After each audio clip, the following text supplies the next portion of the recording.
लोग ये कह रहे हैं कि अब की बार 400 पार, कहीं ऐसा ना हो जाए कि 7 समुंदर पार हो जाए। नमस्कार, आप देख रहे हैं चौपाल खबर। मैं हूं आपके साथ काजल चौधरी। अभी इस वक्त हम गुरुग्राम में मौजूद है। लोकसभा चुनाव जो है उसका आगाज़ हो चुका है और अभी हमारे साथ ऐसी शख्सियत मौजूद है जो हिंदी सिनेमा का तो नामी चेहरा ही है, बल्कि अभी गुरुग्राम से लोकसभा चुनाव कांग्रेस प्रत्याशी गुरुग्राम से है। अभी हमारे साथ मौजूद है। चलिए, लोकसभा का क्या चुनाव का जो माहौल है, क्या कुछ रहने वाला है, इन्हीं से ही जानते हैं। नमस्कार सर, आपका बहुत बहुत स्वागत है हमारे चैनल पर।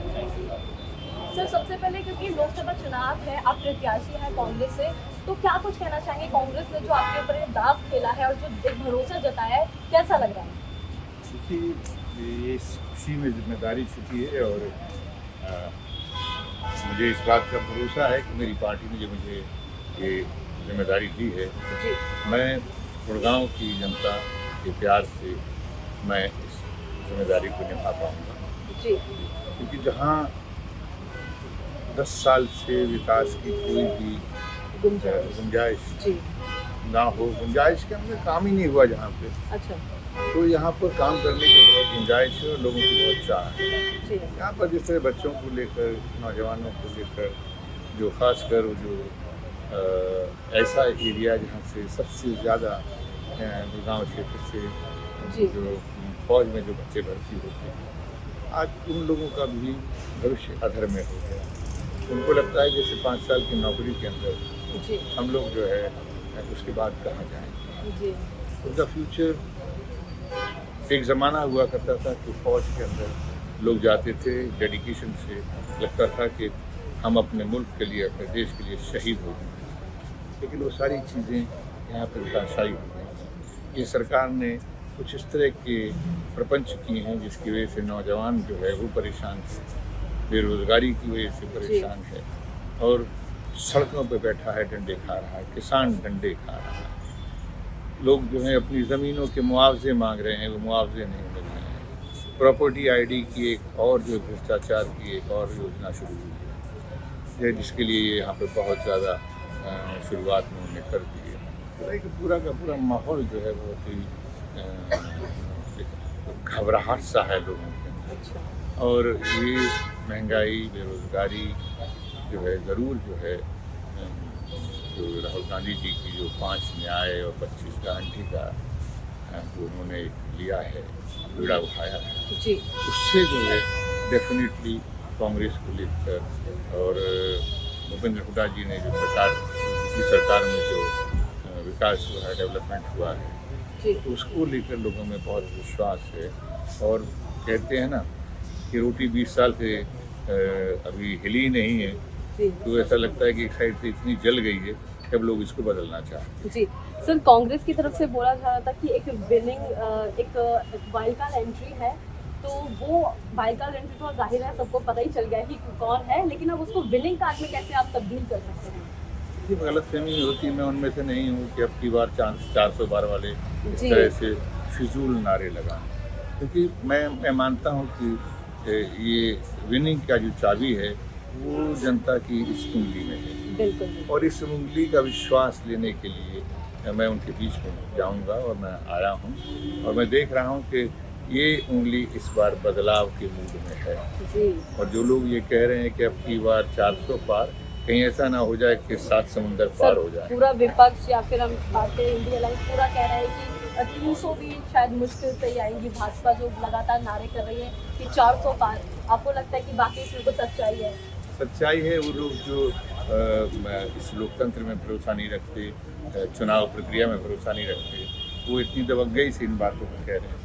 लेकिन हम जनता में भरोसा रखते हैं, जनता की उंगली की ताकत में भरोसा रखते हैं और हमें इनके उंगली की ताकत का सहारा चाहिए, इनका प्यार चाहिए और हम इनकी समस्याओं के साथ न किसी व्यक्ति के खिलाफ में चुनाव लड़ने नहीं आया। मैं गुड़गांव की समस्याओं के खिलाफ चुनाव लड़ने आया। सर, जिस तरीके से बात चल रही थी कि राज बब्बर एक नामी चेहरा तो है ही, उसके बाद जो अगर हम ओपोजिशन की बात करें तो राव इंद्रजीत जो है काफ़ी टाइम से मैदान में है, तीसरी बार जो है भाजपा से, और पहले वो कांग्रेस से भी उतर चुके हैं। तो कितनी बड़ी चुनौती जो है राज बब्बर के सामने है राव इंद्रजीत की, अगर हम बात करें? देखिए, मैं किसी व्यक्ति की मैं न व्यक्ति के खिलाफ हूँ, न अच्छा। व्यक्ति को मैं चुनौती मांगता हूँ। बनाने वाली जनता है, और जिस जनता ने मेरा नाम राज बब्बर की पहचान बनाई है, वही जनता मुझे गुड़गांव का या 5 बार का सांसद बनाया, जिस जनता ने मुझे, जी या 3 बार का मैं सांसद तक चुनाव गया हूँ, 2 बार जी, जी, जी। राज्यसभा में रहा हूँ। जी तो मैं तो सिर्फ अपने काम के बल पे काम किया है। मैंने सिर्फ अपने कोई नाम की ये नहीं कि मैं ताकत हूँ, मैं भाई कोई ताकत नहीं हूँ। मैं बहुत ईमानदारी से कहना चाहता हूँ कि जो लोग राजतंत्र की बात करते हैं, मैं तो सिर्फ जनतंत्र की, मैं लोकतंत्र की बात करता हूँ। जी सर, इस बार एक न्याय पर या फिर कहा वर्सेस मोदी की गारंटी क्या ज़्यादा भारी पड़ने वाला है? एक व्यक्ति जो गारंटी देता है, उसको अपना नहीं पता क्या होगा।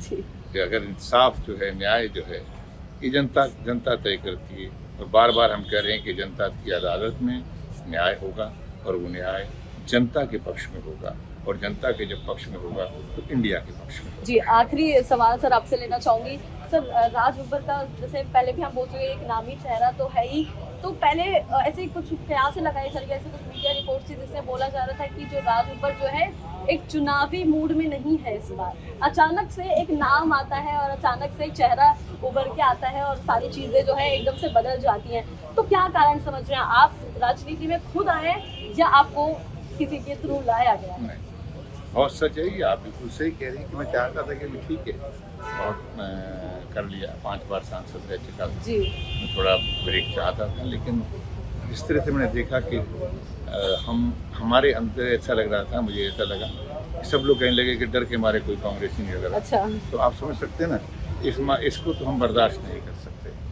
अरे हम डर के मारे नहीं, बल्कि इसलिए कि चलिए और आगे कुछ चीज़ें होंगी।